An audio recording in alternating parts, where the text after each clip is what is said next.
Prepare to experience the strongest radio allowable by law.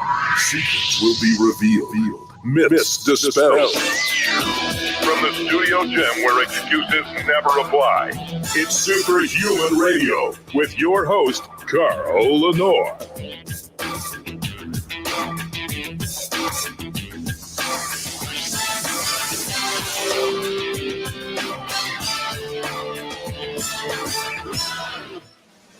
Calling all BluePrint Army. Fall in line. It's time for the BluePrint Power Hour with Coach Rob Regish. Let me just bring him on. Hold on. I always forget your music is going to run on its own if I don't pay attention. I apologize. That's all right. Maybe we just drop it from now on. You want to? I mean, I just think it's fun. I think it's fun, you know, the BluePrint Army, fall in line. Yeah. All right. Maybe we'll ask the audience, see what they I was just admiring my hair. So yeah, I got to tell you a secret real quick. For the past 3.5, 4 months, I've been scratching my head at night when I watch TV with Elisa. We watch an hour's worth of TV a night. We have certain shows that we like. And I get in there with my fingers and she tells me stop. She says, oh, you're going to get hair all over the place. But I ignore her. And my hair is getting so thick. It's crazy. And, the reason for this is this. 2/3 of men with male pattern baldness have poor blood flow to the scalp. That is something that can be mechanically corrected. And in fact, that's how minoxidil works. How? It increases blood flow to the. Is that how it works? Yeah. I thought minoxidil is not a DHT inhibitor. Well, I don't know if they consider increasing blood flow, modulating a DHT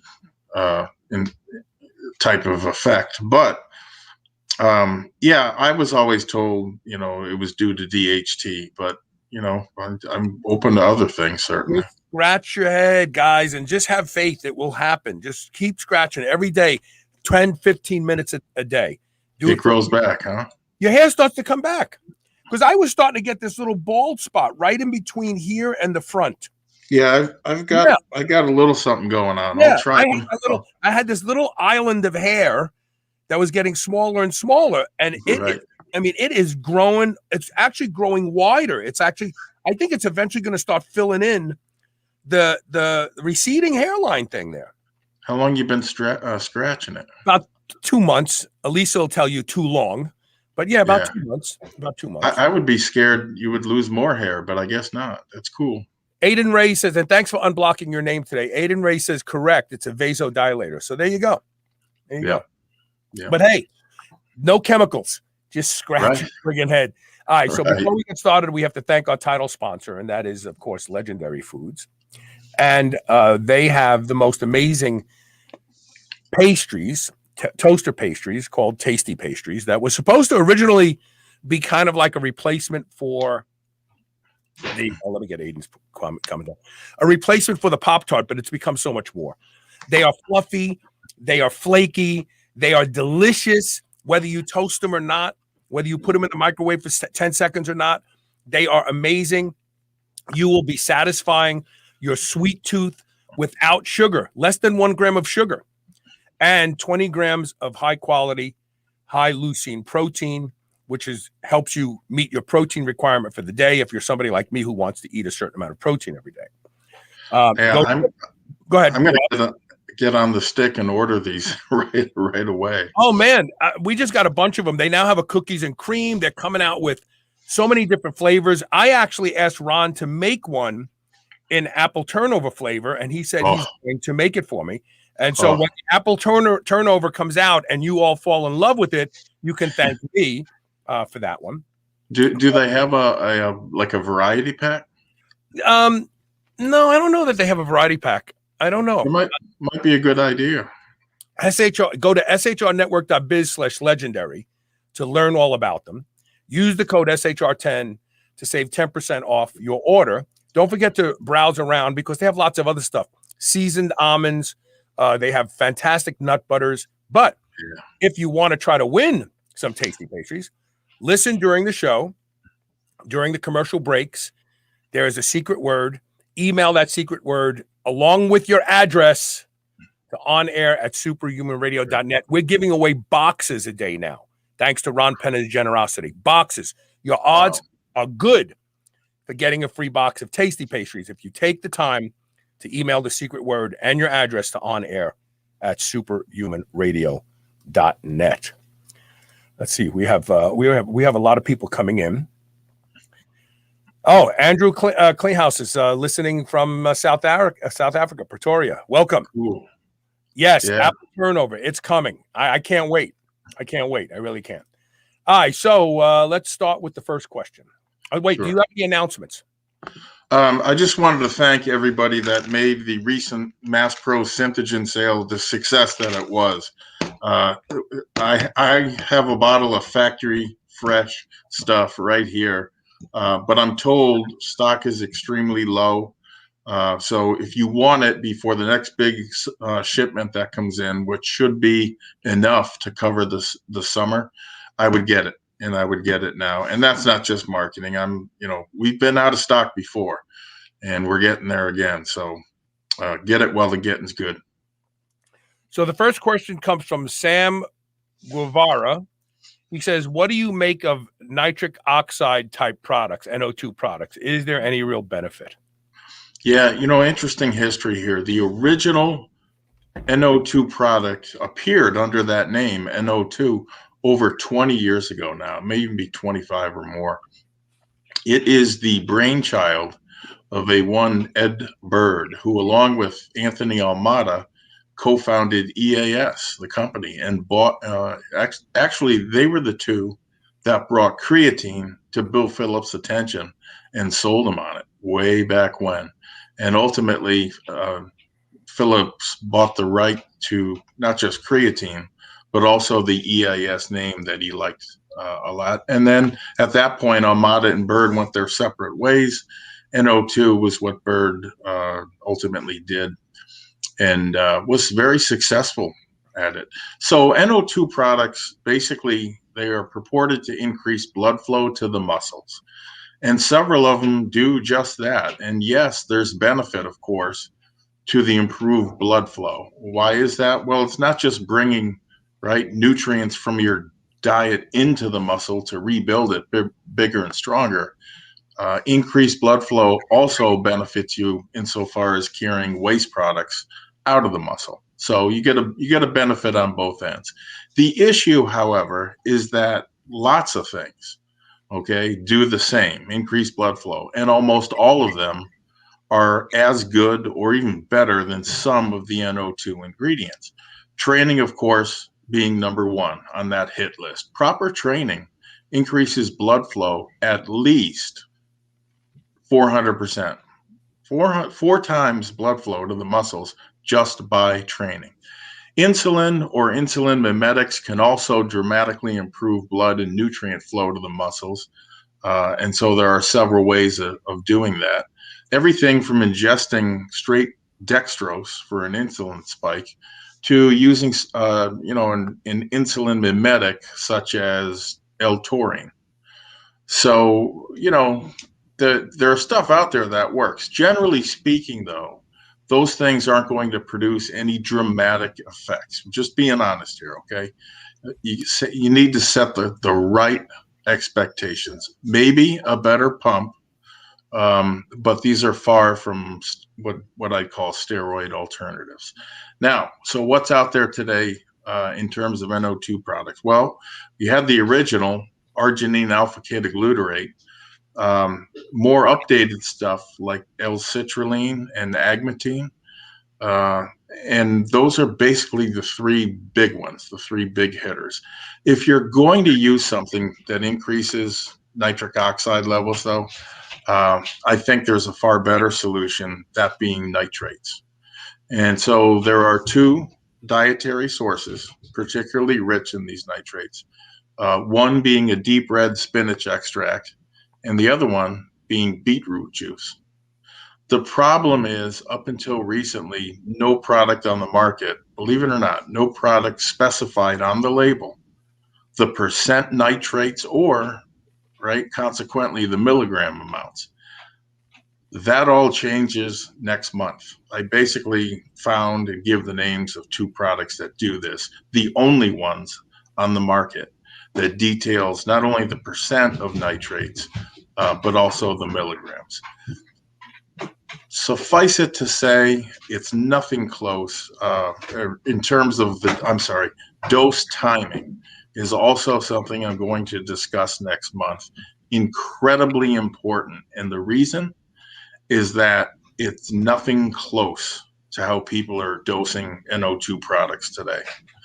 So until that information hits, believe it or not, I'm just a big fan of eating watermelon pre-workout, and it's going to be in season soon again, right?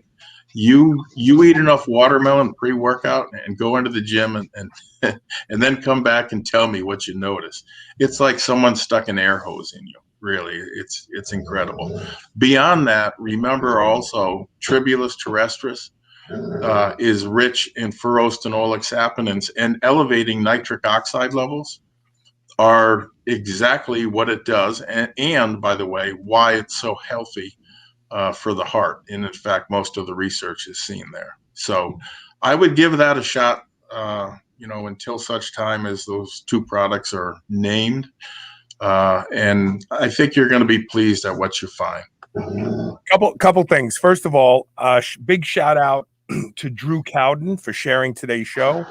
I'm asking everybody who's watching right now, if you're watching on Facebook, you can just click the share button and share it to your wall so your friends are aware that you're watching this, and that helps bring new people to the show.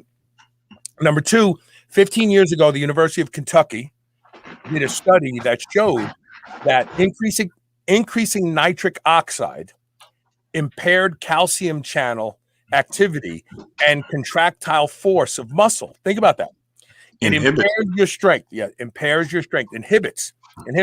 So I've never really favored, after reading that study, any of the nitric oxide precursors, because my goals were always to be stronger, and maybe they help by giving you a pump, stretch the fascia and increase muscle size, but they definitely impair muscle strength. And then also, Boyd STA said, didn't you recently do an interview where they said nitrates had a negative side effect at a cellular level? I don't recall that, but I will tell you this. Celery is highest in nitrates, followed by arugula. If you want to get a natural nitrate rush. And one of the things I have talked about on this show years ago, when nitrates became the demon child of processed meat, it's because of the nitrate. Yeah. I was like, what about beets and celery? No one's telling you, hey, don't eat beets and celery because of the nitrates. They're just telling you to stop eating the pork sausages because of the sodium nitrate. Right. And so that may be a little bit different, but I've never said anything particularly about nitrates being harmful on a cellular level, but one of my guests may have, and I just don't recall it. Here, nitrate supplements cause severe flatulence, and more than a few grams of citrulline causes intestinal distress. Yes, the reason that citrulline does this is the same reason that arginine and the other nitric oxide precursors, because they are hydroscopic. They attract fluid, and so they cause osmotic diarrhea, because while they're in the intestines being digested, they pull all the fluid out of the intestinal walls into the intestines and give you the runs. The same thing is true of sodium bicarbonate, which is a big favorite amongst endurance athletes. And Bear says beets too. Yes, beets, celery, arugula will all naturally raise nitrate levels.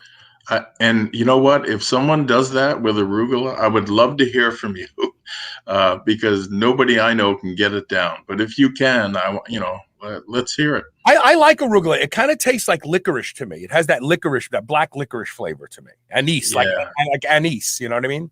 Yeah. The first time I tried it, I don't know, it turned me off, and I was like, well. And not only that, you would have to eat quite a bit of it. So. Yeah, you got to eat a ton of it. That's the other thing. He said, John Peak says, what show was on our ALA and type 2? Crappy food and no gym access during the great scamdemic is causing a metabolic issue. I think it was show 2608. How's that for an answer? I'll look during the break for sure, but I believe it was 2608, and it actually reverses visceral fat accumulation, which is super duper. So yeah, I think that's it. But during the break, I'll look and I'll confirm that if you continue to watch. Okay. All right. Next question comes from Scott Levy. I've been trying to get my first handstand push-up, but just can't seem to do it. I've tried the mats thing that you suggested a few weeks back, but once I got down to 4 mats, I just can't make the jump. It seems impossible. What do you think? Well, first off, just a clarification, the mats method, when learning the handstand push-up, I generally advocate for purchasing those interlocking foam mats at, say, Walmart, and they're about a 1/4 inch in thickness each. And so I advocate stacking 8 to 10 of those up and just doing partials until you're strong enough to remove a mat. And this is a sensible approach because this is akin to board pressing. When you want to add hundreds of pounds to your bench press, you first start out with 4 boards. So you're just moving the bar a couple inches, then 3 boards. You just added 2 inches, then 2 boards, so this is brilliant on Rob's part. Well, handstand push-ups are certainly one of the most difficult yet rewarding bodyweight movements that you can perform. So I spent a lot of time trying to figure out better progressions that I was reading about and just not working in convict conditioning. But anyway, be that as it may, it is the upper body equivalent of pull-ups, the pushing upper body equivalent, because you're moving 100% of your body weight, and which is certainly different, right, than a push-up where you're lifting, I think, anywhere between 65 and 75% of your body weight. The single biggest thing that I've seen help, other than the mats work for most people, but other than the mats, is Pike push-ups.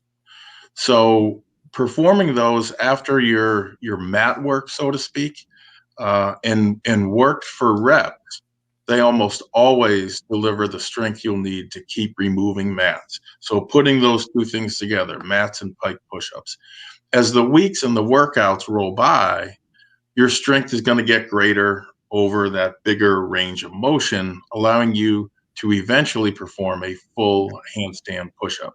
For those wondering, the Pike push-up is simply, it's performed by placing your feet together, let's say on a bench, box, or other support of about, I use about a 20-inch box. And while keeping your legs straight, you progressively walk your hands back further and further to a point where you're in an L type shape. And so your butt is moving to be up in the air, almost like a jackknife dive, like a jack. Right. Okay. And you simply perform the reps to the top of your head. So it should be more of an up and down type movement. But the weight is only being provided by your torso and not your legs and glutes, which is the heavier part of your body. So this is another great idea. Yeah. And the key to those, honestly, though, are sets and reps, right? And a few other particulars that I go into. You want to perform those after the regular headstands. Do no less than 3 sets of 10 reps. And once you're able to build that up to 50 reps across 5 or less sets, you will see the magic transferred to your partial and then ultimately full range handstand push-ups. It helps to chalk your hands, by the way, such that on subsequent sets, and I'm talking about Pike push-ups too, you can place your hands in the same place. And yes, it makes a huge difference. Even a 1-inch difference, you will find, makes a big difference in in the difficulty of the movements. If for some reason you can't perform a Pike push-up, you can try performing handstand push-ups facing the wall versus facing away from it.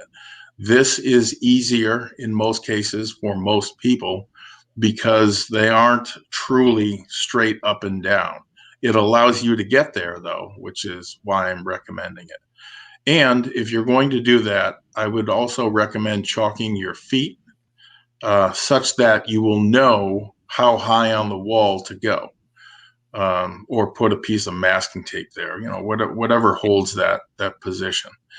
Like the hand position, it makes a big difference. So over time, you will become very proficient at positioning your body along with getting more repetitions. So I would tell you there, when you're facing the wall, handstand push-ups, I would work up to 25 or so reps across 5 sets, as they're more demanding than the pike presses. So give one or both of those exercises a shot. I'm confident one of them will allow you to get to your ultimate goal, full range handstand push-ups. So this next question comes from a live viewer, Boyd Sta. I say STA. It's obviously an abbreviation for something.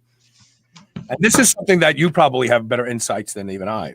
How long out from kidney blood tests should you stop training and taking supplements to ensure there are no false readings in the test results? My last blood showed slightly elevated creatinine and urea. I was training and using creatine within 4 days of my last test. Yeah, the short answer is about 2 weeks. But understand there are a lot of things that can increase creatinine, including the prescription drug lisinopril, as well as just eating a lot of red meat the day before or the night before the test. That'll spike your creatinine levels. But generally speaking, 2 weeks washout, and you should have a clean set of labs. And there is emerging evidence. We did a show a couple years ago that creatinine is not a good target to look at the functionality of the kidneys as it relates to muscle damage. It's myoglobin. It's myoglobin. Yeah. Myoglobin is the red stuff that you think is blood in your bloody steak. It's not blood. It's myoglobin. When muscle tissue is damaged, the myoglobin that's inside the muscle cell comes out, and it happens to be that red color. When you have rhabdo, you could have normal creatinine levels and still have rhabdo if they're not looking at myoglobin. Or you could be falsely diagnosed with rhabdo and not have it because your creatinine levels are high and not your myoglobin. See, yeah. The other thing I want to point out is not training for a long period of time will flood creatinine because the muscles start to break down. So creatinine is a slippery slope, and doctors look at it and put way, way too much importance on it as far as kidney function goes. Yeah, there's a follow-on test too. Its name escapes me, but my kidney doctor ordered it. It's more specific and will reveal, more so about true kidney health than just creatinine. Urea could be another thing. So uric acid in your urine and it can actually be increased by your use of stimulants, ephedra, caffeine, Adderall. All those things will keep uric acid in your bloodstream. When I was a kid and I used to do lots of, we called it speed back then, or even diet pills were easy to come by when I was a kid, but they were basically uppers, black beauties and greenies. Yeah. They would all increase uric acid concentration. So if you're using stims, even your pre-workouts, you probably want to stop that. Your uric acid will definitely come down in just a few days. But if your doctor says your creatinine levels are high, don't be afraid. Say, well, what are the normal creatinine levels of an athlete, doc? Well, he's going to say, well, I don't know. I don't have any athletes. Okay. Well, let's move on from that then. This is Aiden Ray says, question to the coach. He says, thanks for the trap bar tip, which has allowed me to get back into the deadlifts. The hole seems to be higher from the floor than when using the barbell. Do you recommend putting 2x4s or 45s? I don't know what that means. 2x4s or 45 plates under the feet to get lower in the hole. That is very dependent on your setup. So different power racks will have different spacing holes. The jacks that I use here in my home have a different adjustable height. So the short answer is it's going to vary. But here the guiding principle should be when you're standing straight up, the weight only comes off the rack about that much. We were just talking about this before the show opened. Be aware, trap bar deadlifts, they do give you a unique way to hit the traps, but you cannot move nearly as much weight in the trap bar version as you can the straight bar. And why is that? It's simple. You're not able to use your lower back as much. The trade-off is it's a lot safer. And these are two follow-up comments. The test is the GFR, right? Glomerular filtration rate. So here's something that will improve your glomerular filtration rate virtually overnight. Take 1/8 to 1/4 teaspoon of baking soda 2 to 3 times a day, starting about 5 days before you go have your labs done. And your doctor will think that your kidneys are amazing. Oh my God, your kidneys are amazing. Look. In fact, they prescribe that. Well, they prescribe baking soda in very expensive pills that your pharmacy sells you. They're 600 milligrams each for like $80 a month. When you have degenerative kidney disorder and they want to stop it from getting worse. Think about that for a second, right? So just take 1/8 to 1/4 teaspoon of baking soda 2 to 3 times a day.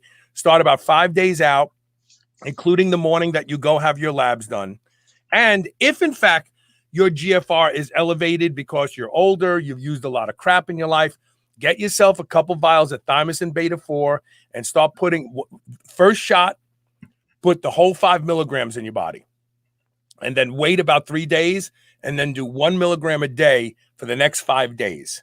And you will remove and repair much of the fibrotic tissue that's in your kidneys that's causing your GFR to show problems. That's a game changer, man. Thymosin beta-4 is amazing for the kidneys. Amazing for the kidneys. I take it as a prophylactic to keep my kidneys healthy. Okay, let's see. We have enough time to go. Another question here. Jim Anderson says, I've recently decided to perform mostly body weight stuff, but need your input on at least one thing. What kind of movements with weights should I keep doing? By the way, I just turned 40 and have no injuries. Yeah, obviously this kind of depends on your goals, but given his age, we'll assume more than half of his training is still done with weights and also assume he's injury-free as well, which just goes to show if you are a good steward of your joints and have some luck along the way, you can arrive too at age 40 with no issues, which is really saying something. The key, of course, is to stay that way. And so along those lines, here are my suggestions for the weighted movements to keep in your rotation. Number one, trap bar deadlifts. We just discussed that.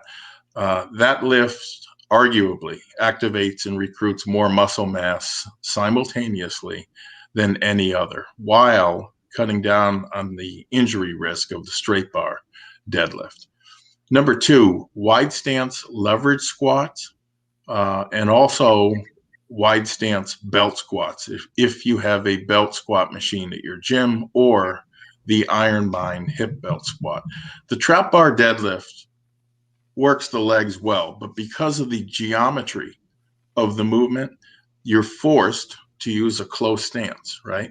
So that being the case, you're going to use a lot more quadriceps versus the posterior chain, glutes, hams, lower back. Wider stance leverage squats work the posterior chain harder and do so with an even greater margin of safety than the belt or the hip belt. So those are two excellent movements. Number three, glute ham bridges works the entire posterior chain and your calves, by the way. That's a surprise for most people. Fantastic movement, especially in teaching people how to pop the hips through, right? Just as you would at the top of a squat or deadlift to lock the movement out. Excellent movement to train that motion. 4, step-ups, holding heavy dumbbells at your side. Somewhere, I see these as somewhere between the glute ham bridge and leverage squats insofar as risk, and then loading. Worked with any decent amount of weight, reps or rest intervals, and you can trust me on this and take it to the bank. You won't need to perform any separate cardio. Number 5 is loaded carries, similar to the step-ups, but obviously not a traditional barbell movement, but these have the potential, perhaps more than any other movement, to improve every single other lift that you perform in the gym, right? Because it works everything from grip strength to your conditioning. All of that stuff becomes dramatically improved, and as a result, your workout is dramatically improved when you do those consistently. 6, top range rack pull, as we just discussed. The more muscle, if there's a strength or a secret rather to super strength, it's this: contract as much muscle as you can simultaneously. The top range rack pull does that better than any other, in my opinion, not the least of which reasons being the amount of weight that you can use.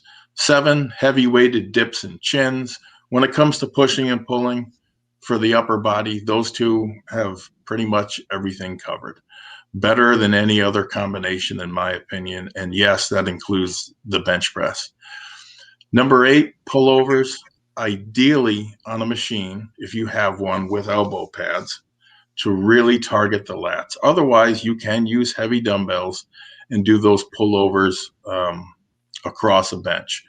Master the breathing of those, okay? Either variation, along with the weight, and you will know you have struck gold. If you don't have time, let's say, to perform dips and chins, a few heavy sets of pullovers will hit both the upper body pushing and pulling muscles. So there you have it, a list of about 8 preferred movements that complement, I think, body weight training fantastically. You can mix and match body weight and weighted movements the same day, or alternatively perform them on separate days. When I was doing both, I separated them and found that that was most beneficial and doable. But as always, do what works for you. I would challenge anybody to find any other show like the BluePrint Power Hour where they cover, I mean, there's lots of good shows out there on training, lots of good shows on nutrition, lots of good shows about drugs. I don't think there's a show out there that covers the depth and breadth of topics that we cover on this show. Seriously. I mean, just because some of your questions, and that makes it even richer because the community that we've developed here. So here's the community support. Aiden Ray said, Boyd, drink more water because your urea will go up and bun will go up because you're dehydrated. And sure enough, Boyd says, thank you. I have a real problem drinking enough, trying to make conscious effort to drink more and stop caffeine intake. And that may be why urea goes up in the face of stimulant use, because all stimulants dehydrate you. But that's great. The community helping the community. When we come back, before we start answering more questions, Rob and I were talking about an old-time strength athlete named Bob Peoples. And I swear to God, he was the model for the Stretch Armstrong toy we had as a kid. And we have pictures to back it up. So do this. Stay with us. Share the show. By the way, if you're on Facebook, there's a little button that says share. It automatically just shares it to your wall. Help us build the audience. Help us help more people. I don't think you have that on YouTube. Maybe you do. I don't know. But share the show. Help us out. We'll be right back.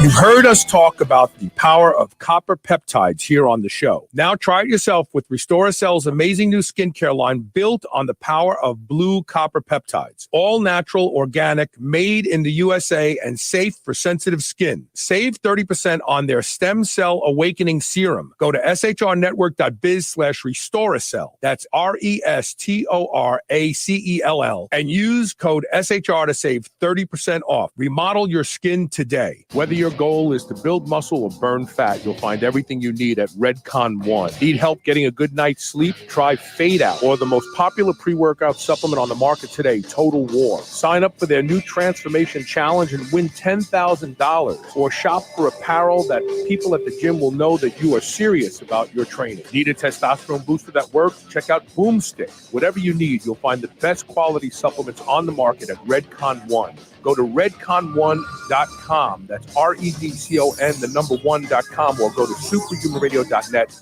and click the Redcon One banner ad today.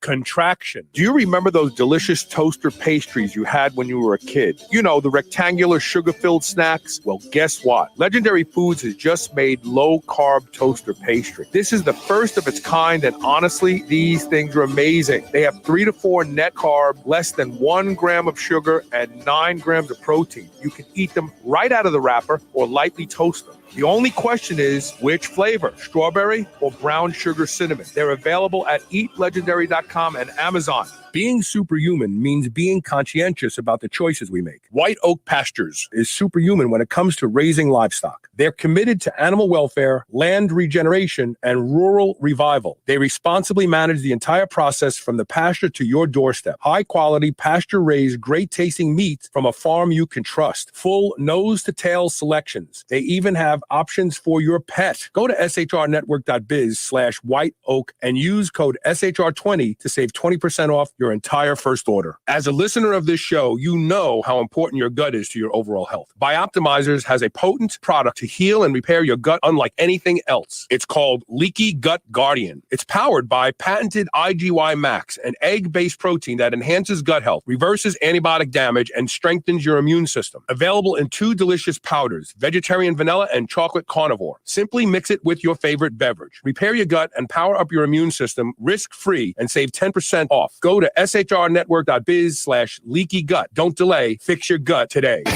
You're listening to the Superhuman Channel. Don't hate us because we feel good.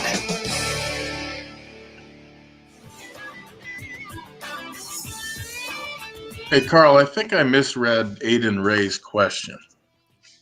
Okay, let's go back to it. Hold on. His question, which question are we talking about? Thanks for the trap bar tip.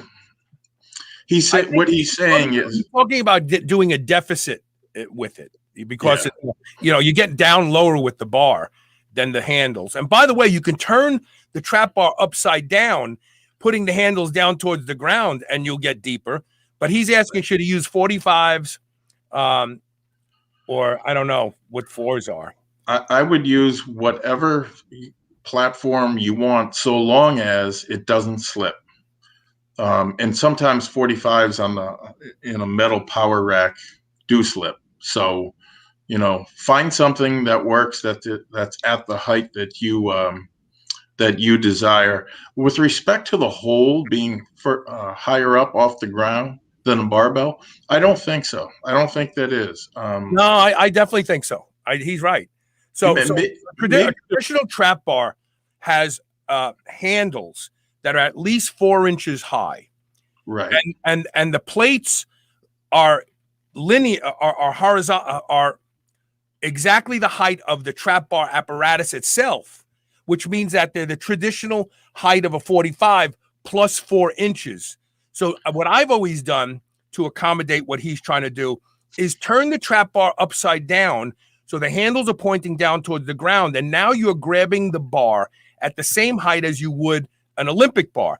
But the only problem with this is the 4-inch high handles create a pendulum effect that allow you to grab the bar pretty much just about anywhere and control it, kind of like a kettlebell.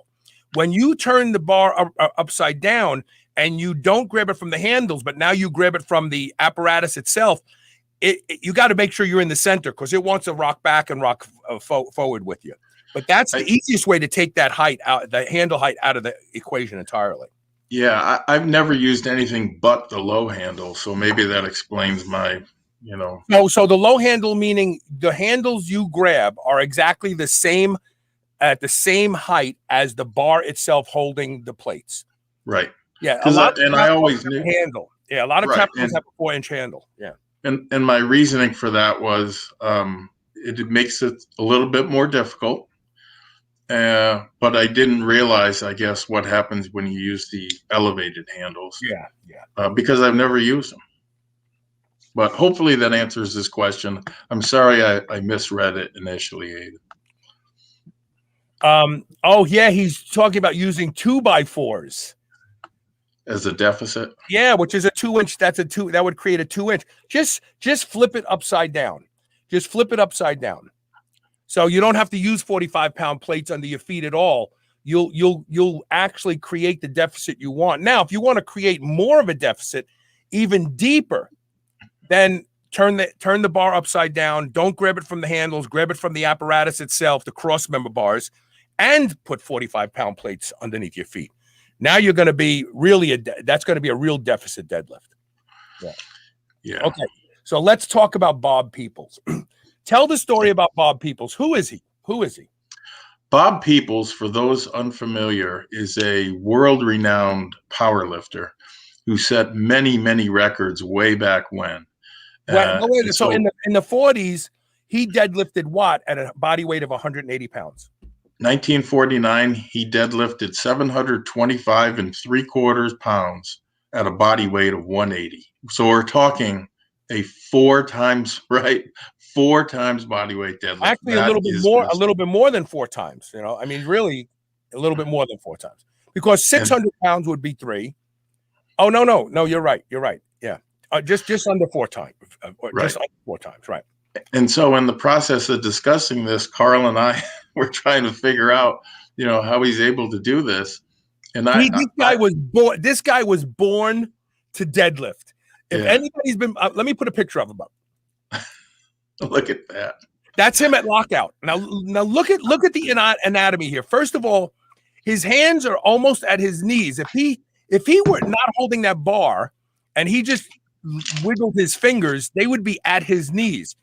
His biceps are at his friggin' waist. So what this guy had unbelievably long arms. He had the ability to dislocate his shoulders without having them stay that way. And thoracically, his rib cage caves in and allows his shoulders and his chest to roll forward, which gives him probably the equivalent of an 8 or 9 inch advantage over the regular anatomical human being. And he is probably where Stretch Armstrong came from when we were kids. We had the Stretch Armstrong doll. That's why for those listening, we are not exaggerating in the least. The man's arms are at least as long as his legs. Yeah. Oh yeah, they are. You're right. You're right. Yeah. And he has a very short torso, which crumples up, has a crumple zone like a car has. Guy's amazing. 714 pounds. Incredible. At 180 pound body weight. That's friggin' insane, man. That's insane. Yes, it is. Now let's go to the next question. Hold on a second. So Rich Randolph says, I just can't seem to build cardiovascular endurance or even much conditioning, which is weird because I've trained my whole life, although it's been mostly weights. Still, I can't do much before petering out. I'm almost always the slowest guy in any kind of distance race. Where can I do better? I have some thoughts. Go ahead. Yeah, well, I'm not the expert in this area, but the simplest answer to improving performance is to lose fat, right? Even losing fat and muscle will improve your ability to do distance work, which is exactly what you see, right? When you look at a marathon runner. Not only does he have, no fat, he has very, very little muscle. So having said that, his dilemma sounds a lot like mine that I've had throughout my life. So here are my observations on that. Number one, some people just aren't built to perform lots of distance work or do it in any, earth-shattering fashion. And the reasons are manyfold. And I think when you add them all up, I think it makes a convincing case. There are some people that are just not built for it. So number one, carrying excess body weight. If you're 225 or 250 and carrying north of 15% body fat, that is a lot of extra weight to lug around. It'll help you in the weight room. It'll kill you running. Number two, it's true that you may be strongest at that weight, at 225, 250. But when it comes to running, it's literally like wearing a 25 or a 50-pound weight vest.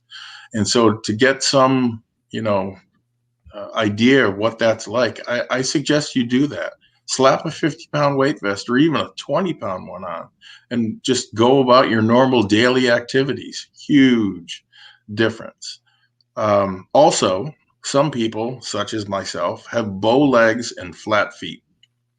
I'm not sure, right, if you got those issues, but I did, and boy, did it kill me, right? Now, I'm not saying it's going to stop you from running long distance stuff. I am saying it sure doesn't help. Every time my flat spatula-like feet slap the cement, I get a very sharp shooting pain in my shins, right? So-called shin splints. And it feels literally like a butcher knife. And the longer you run, the worse it gets. But also, and this was true for me in the past and kind of still is, you're mentally weak when it comes to that, right, activity. So during short duration events, let's say 20 rep squats, I always found I could push my body to the brink over and over. So why was I able to do that and with weightlifting but not running? Well, it was all, I think it goes back to the thought that I always had in my mind when the going got tough on those 20 rep squats. And the thought goes like this: this is only going to last at most a couple of minutes. Suck it up, because a couple of minutes is the only thing that separates you from everything that you want in life, which at that time for me was muscle and lots of it. You can deal with the pain like that for a few minutes. Running, much, much longer activity, right? A lot more than a few minutes, especially in my case. And what was the payoff? Well, in my mind, the payoff wasn't exactly worth it. You end up losing muscle with all that distance work. So as a consequence of all of that, I was never as mentally strong, and I'm still not, while running versus weightlifting. And then finally, this is an interesting point. I've never heard it brought up, but I feel very strongly about it. You likely, as a result of the way you've trained for years and decades, you likely have a lot more fast twitch muscle than slow twitch. Okay. If you're like me, you have spent decades building tons of fast twitch muscle fiber and not much of the slow twitch oxidative stuff, which are more conducive to running. And this isn't some fantasy cop-out I'm putting forth here. You can see this under a microscope. And what I'm talking about is you can actually look at the muscle cell and differentiate between, I think it's the red that are fast twitch and the white that are slow twitch. And it's really fascinating stuff. You can see this. It's in Power, a Scientific Approach by Dr. Fred Hatfield. There are pictures in there of both types of muscle fibers. And what I found incredible, and this still blows my mind, here's the unique thing about those fibers. You can actually change them if you do enough of one particular type of training. So when I bought this book 30 years ago or so, I was stunned by that. And it really opened my eyes to, my God, look what the body can do. That's just a mind-blowing thing. And so those pictures, appear in the book. Apparently they're under a microscope. And I would tell you that it's well worth the money even today. But be that as it may, for that and all of the other reasons I listed, some people just aren't built for distance, man, and I'm one of them. Okay, so here's my 2 cents, my 2 cc's. I'm guessing he's older, late 30s, maybe early 50s, just a guess because of the way he worded some of this stuff, training all his life. One of the things I've discovered personally by wearing a continuous glucose monitor is that as you age, you become insulin resistant, and it's not like whole body, it's just certain tissue. And this compromises mitochondrial function. And so the first thing I would suggest to you to do, first of all, is go out and get a cheap glucometer. And at Walgreens or Duane Reade or CVS, they have one. Usually it's a starter glucometer. It's $20. It comes with 10 test strips and 10 little lancets. Check your blood sugar, fasted blood sugar 3 days in a row. Add that together, divide by 3. That's your average. And if it's starting to get into the high 80s and 90s, you actually may be showing some signs of insulin resistance. Now, number one. Number two, get your blood levels of ferritin and total iron binding capacity tested. Men are notorious for storing iron. The more iron you store, the faster you become insulin resistant. Even though you train and you eat right, and you're like, how can I be insulin resistant? I'm lean. No, muscle can become insulin resistant. You'll reverse it with resistance training, but it's reversed for short periods of time when you're fighting against the oxidative stress and inflammatory response of iron in the cells. Get your iron level ferritin and TIBC. Make sure that they are low. You're told, oh, they're low. If you're told, oh, they're moderately high, they're high, start donating blood every 2 months. 1 pint, that's it. And then start using things that seem to have an ability to reverse insulin resistance. This is like vanadyl sulfate, chromium picolinate, R-alpha lipoic acid. Start using those. When some of the earliest signs of type 2 diabetes can actually be misdiagnosed as chronic fatigue. Gee, I'm just always so tired. I don't have any get up and go. I peter out really fast. This could actually be a sign that you're becoming insulin resistant. Now is the time to address it and reverse it. I've given you a plan.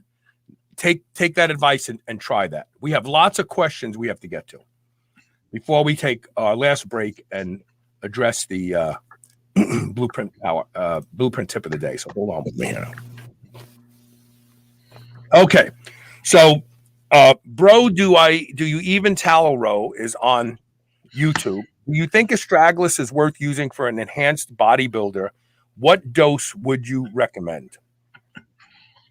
I mean, are you using it for anti-aging? Is that why you want to use it? I mean, what are your goals?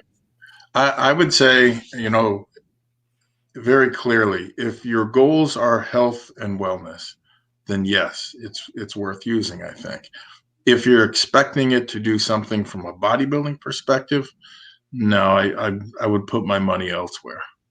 That's the long and the short of it with me. Yeah, and I think a good astragalus supplement that is standardized for astragalosides requires like a gram or 2 a day to see the long-term benefits of telomere enhancement. In other words, your telomeres don't shorten as fast. So that's that. Then he asks a second follow-up question. Do you think L-carnitine, even at high doses, actually does anything for fat loss? I've read a lot mixed reviews. Go ahead, Rob. You take this and then I'll go. Well, short answer, not from what I've seen. And I've seen people, shooting it too. So, it's been taken from every every angle possibly, and the results are still, I would say, marginal at best. Now, I think last week you had shown us, Carl, how it can function, right? Almost like a Viagra. Well, but this is people who don't eat red meat. If you're eating red meat, you're getting a lot of carnitine already, and the racemic changes happen in the body, the L versus the R. You're getting that already if you're eating lots of meat. If you're not eating lots of red meat, then supplementing is a good idea. However, and yes, it outperforms Viagra in quality of erection for older men who probably aren't eating enough red meat because they're listening to the government. So let's just, I don't want people to go, I have erectile dysfunction, I took L-carnitine, call you full of shit. If you're not eating red meat and you're not getting carnitine in your diet, it may help. But so let's talk about, and I'm going to be real honest with people right now. So L-carnitine may help a smidge shift the substrate preference of mitochondria away from glucose and towards fatty acids. That's what it's been shown to do. What else do we know that does that? Growth hormone. Oh, wait a minute. So people immediately think, oh, it's going to be like growth hormone. No. Yeah. Nothing like growth hormone. We're talking about minuscule shifts. If it even works for you, because if you're eating a lot of red meat, you already have a lot of carnitine. Same thing with the erectile dysfunction. Now, I have saved up all my growth hormone for the past few months. Kept filling my prescription, stopped using it. And I'm using 10 IUs a day right now. What I can tell you is shifting the mitochondria's preference away from glucose and towards fatty acids makes you lethargic as fuck, I had to say. I feel exhausted all day long right now. And I know it's going to go away. It's going to go away once I stop using 10 IUs a day. Yeah. For the first thing I said when I got on air, we were talking before the show. I looked at Carl. I was like, "Man, why are you so tired? Did you not sleep?"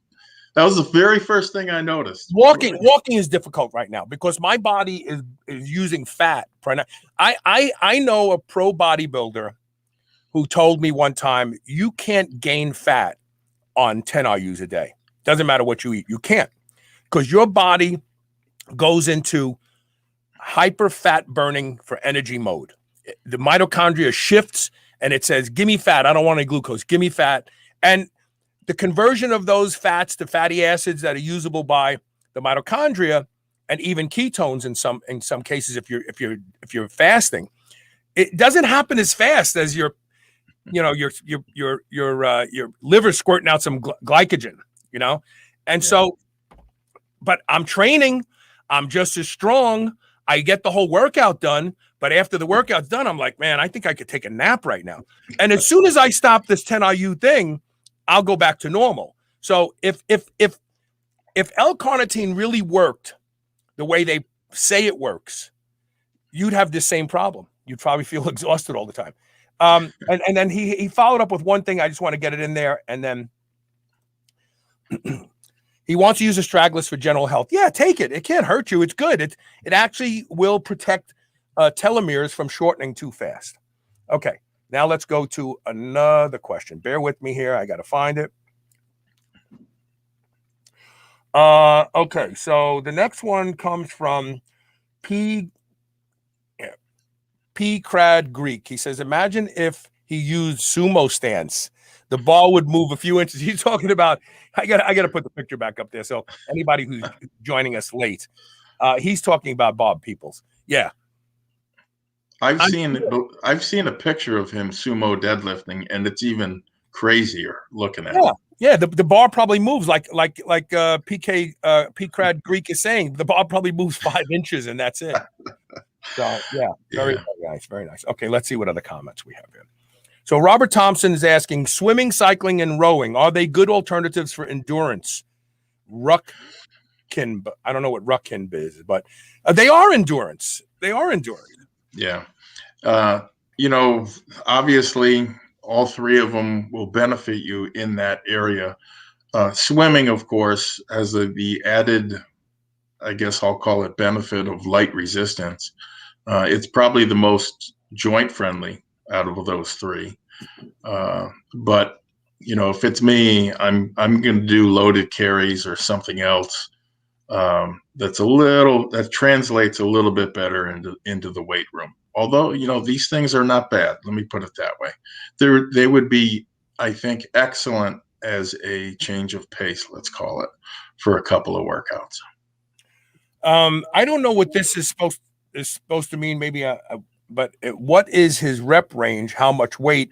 I think he's asking about Rich Randolph. How much weight is he using and what's his rep range and why he has no cardiovascular endurance. I think that's what he's asking there. Let me see. We have, I think, one more question. Okay, so P. Crad Greek. I'm sorry. These YouTube names are much more difficult than regular names. What if your iron binding capacity results are over the high range? You're in trouble. You're going to experience advanced aging fast. Iron is the most oxidative and inflammatory thing we put in our body. We don't have a good system for removing it. It can only be removed when red blood cells expire and are cleared out by the spleen. And that means your spleen is being put under a lot of damage. In fact, you can have high iron in the spleen that leads to sometimes cancer of the spleen. So let me explain something to you. Ferritin is not a good measure of iron. Ferritin is a chaperone protein produced by the liver. It can be produced by the liver without iron intake. It can be produced by the liver by taking high doses of vitamin C. 1 molecule of ferritin can carry 1 to 60,000 molecules of iron. Think about that. 1 molecule of ferritin can carry 1 to 60,000 molecules of iron. That's incredible. Having ferritin tested doesn't tell you anything. Total iron binding capacity tells you how much iron is bound up by ferritin, more meaningful. And if it's on the high range, that means that there may be unbound iron traveling around in your bloodstream. Think of rust in your body. It's going to inflame things. It's going to cause high oxidative stress. You're going to age faster. You're going to have all sorts of problems. So getting TIBC down as low as possible, well below 50%, I would say, is where the magic is, in my humble opinion. And people should strive for that, especially postmenopausal women, because postmenopausal women catch up to men in iron accumulation once they stop bleeding once a month. Yeah, I can't really add much to that other than to say, it's a problem. And I think you did a nice job outlining how big of a problem it is. Yeah. Doctors don't even care. They don't even pay attention to it. Right. I mean, you never hear about it. And never hear a doctor say, that's a bad thing. Here's why. And here's what you can do about it. It's unfortunate.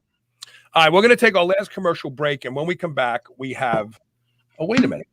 We took our last commercial break. Well, let's just roll right into the BluePrint tip of the day. How's that sound, Rob? Sure. Okay, here we go. BluePrint tip of the day. All right. The tip of the day is something called Stop the Insanity. And if you remember, I think that's an old tagline from a TV commercial. I think it had to do with Susan Powter. Yeah. One of the original fitness gurus who sold videos back then, VCR videos online, and it was called Stop the Insanity. It was about losing weight and getting active. Susan Powter, she was actually quite attractive. She had platinum blonde, real short hair. She had an amazing figure. She had an energetic delivery, and she sold millions and millions and millions of dollars worth of videos. Susan Powter. Yeah, and that's exactly what it was. You're right. But also, I recall, I think it was Einstein that said, insanity is doing something over and over and expecting different results. Mm-hmm. So what I would recommend is the next time maybe you're doing cardio, I want you to look around your gym and maybe even better in the mirror. Because if we are really honest with ourselves, I think we need to admit this. Our little subculture suffers mightily from this affliction. It can be seen in everything from people's workouts to the supplements they use, right down to the time of the day people usually train. And given the fact that most people are going nowhere fast and they've been at a plateau for months, sometimes even years, they know it. And the crazy thing is they'll acknowledge it and then they'll turn right around and keep doing the same old, day in, day out, month in, month out. Some people for years, and they expect a different result. That's crazy. So let's take training. If you've been training 4 days a week forever, along with the same set and rep spread, let's say it's your classic 3 sets of 10, or even worse, you train with the same weights and never try to up them, it is a safe bet that you haven't made any progress lately. One thing that I would encourage people to do is to consider the polar opposite or something close to it. So in this case, I would have the trainee cut his training frequency from 4 days a week to 2 and change their 3 sets of 10 to 10 sets of 3. On the surface, very similar, same number of reps, right? Big difference in the intensity of the amount of weight that you're lifting. Big difference in training load and consequently results. I've seen those 2 changes alone get guys gaining again. And in some cases, huge gains after years of going nowhere. You can also see this with supplements. How many more months are you going to go through that same 5-pound jug of Econo Whey before you realize it's not doing you any favors? Ditto for the 300 grams a day of protein that you're taking in and day out. Here, I've taken folks like this, I've put them on 10 to 20 grams of essential amino acids on training days only, intra-workout, and then a scoop of Thrive 30 minutes post-workout. The other thing that I will have them do, particularly folks who always take in the same set protein level, I have them cycle their protein intake anywhere from darn near 0 to 300 grams a day. And the result, most of these people make improvements, and some of them substantial improvements, while lowering their protein powder bill, right? So instead of boat loading the cheap stuff all the time, you're using something much higher quality like Thrive, and you're cycling the amount of protein that you're getting. It does make a difference. And because it's different, it frequently causes changes. And I'm talking about good changes in size, strength, or fat loss. There is also a place here for mental rehearsal. We don't talk about this a lot, but we should. You can use that both on off days and between sets while you wait. And so if you think this is BS, think again, because done consistently, it works. And the old saying is, what the mind can conceive, your body will achieve. If you mentally rehearse a workout 3 times a day, let's say, before performing it for several days before you do it, you will almost always have a better workout versus no mental rehearsal. Ditto for, let's call it focus and concentration work, right? I mean, due to the constant barrage of this and that and multitasking and everything that we do, from the drive to the office that you used to make to the actual work itself, it's crazy. Our ability to focus on one and only one thing has been lost. And that is a skill, by the way. And like any other skill, it will only get better with practice. So I would start today with that, because your ability to focus when you're in the gym is just not going to be there. It's nowhere else in your life. So why would it carry over to the gym? It's not going to. So make a concerted effort to do it. Also, with respect to doing things differently, even reading about new things and techniques is beneficial. Why? Because it allows you to become a real student of the game, and it expands your library of things to draw upon when the going gets tough. And you should broaden your horizons even beyond lifting. So case in point, I was reading a book the other day at the bookstore. It was about Navy SEALs. And so, for example, what they found is when you think you are physically done, you have only exhausted about 40% of your capabilities. That means there's another 60% out there that remains untapped. And the way to do it, the SEAL summed it up as follows: get yourself out of your comfort zone and stay there as long as you can stand it. That is truthfully the only way to get better at a lot of these things.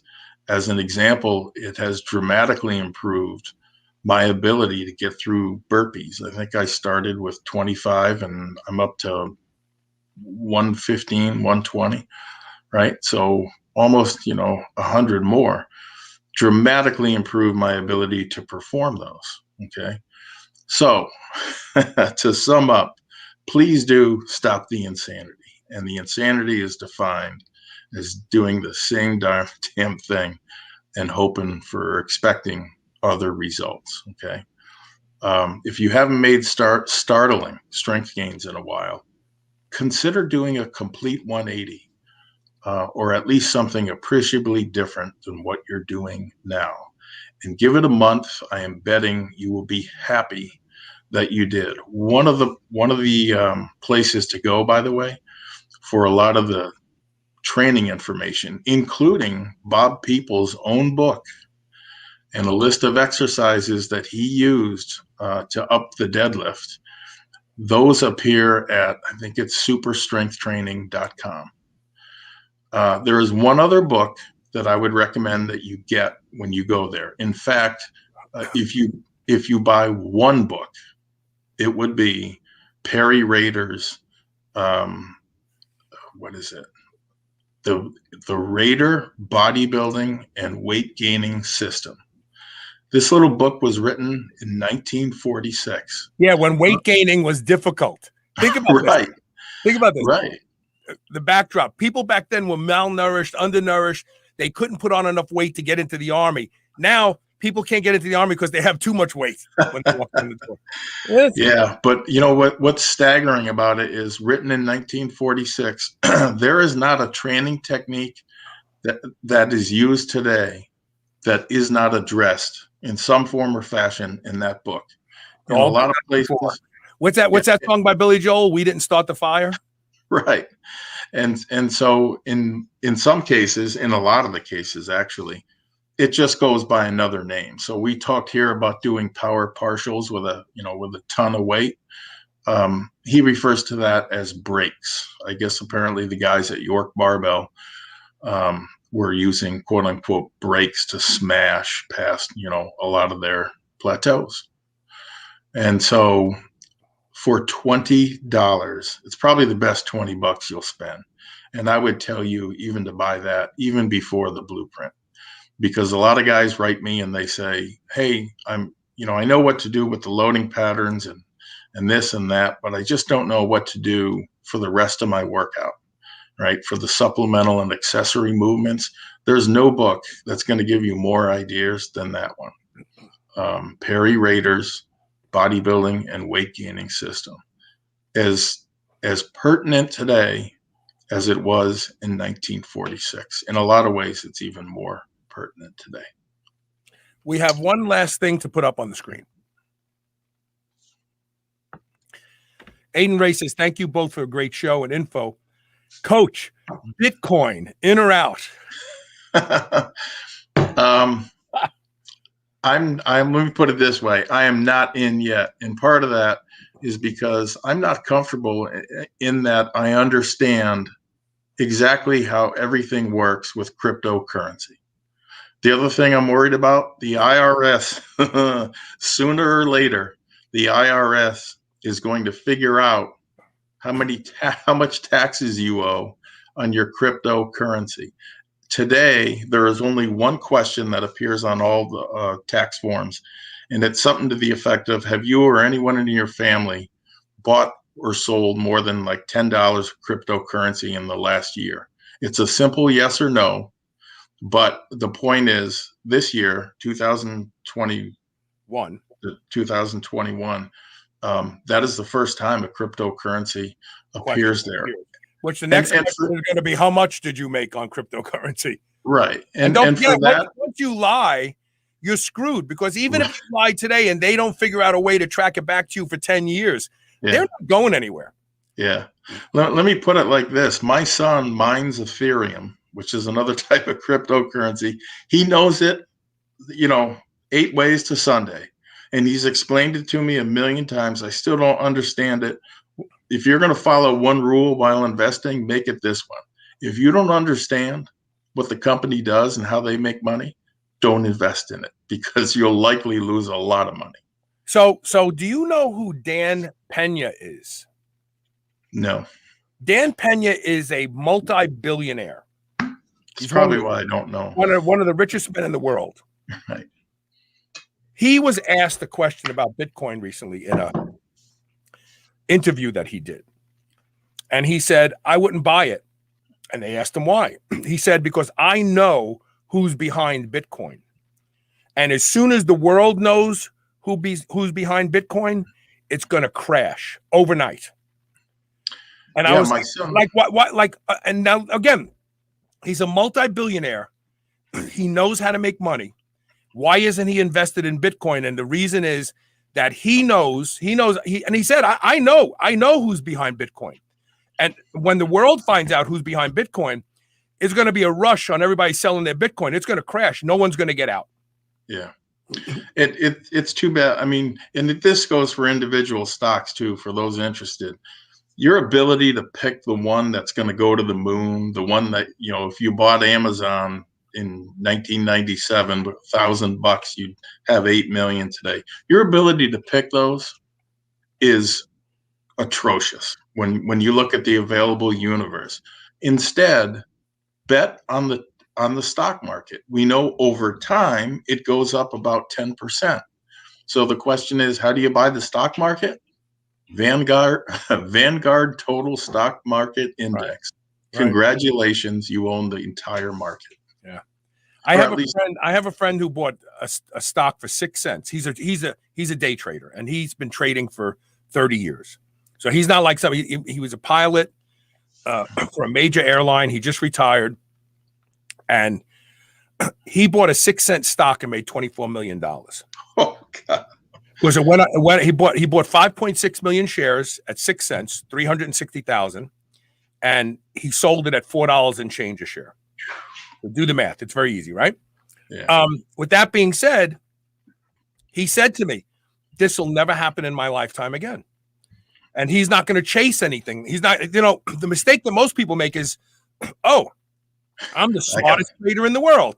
I'm going to go do this again. No, that when you buy a stock at 6 cents and sell it at $4 and change and literally make generational wealth, you may as well, I would say, stop trading, sell everything, get everything, maybe keep IBM and Microsoft and keep those blue chips. Like you said, maybe keep the Vanguard. There's a couple good Vanguards. Like, stop trading. You're done. You're done. 24 million. You're out. If I made that much money, I'd throw my computer away and spend the rest of my life on, with my wife, either on vacation or here with our dog. I mean, that's it. But unfortunately, as you pointed out, more often than not, when that happens, the person thinks, aha, I got this stuff figured out. 24 million? That's not enough. Well, I want to shoot for 50. Now I'm going to get 80 million. Yeah, right. And they lose the 24. Exactly. They lose the 24, and then they start chasing losses. And before you know it, they went from being a 24 millionaire to being someone who actually owes money and is in debt. And sometimes it's a lot because they use things like leverage and margin, and that's just dumb in my opinion. Hey, Rob, first of all, thanks to the audience that showed up today and asked lots of great questions and participated. Please share the show. And thank you, Rob, for doing all the heavy lifting today.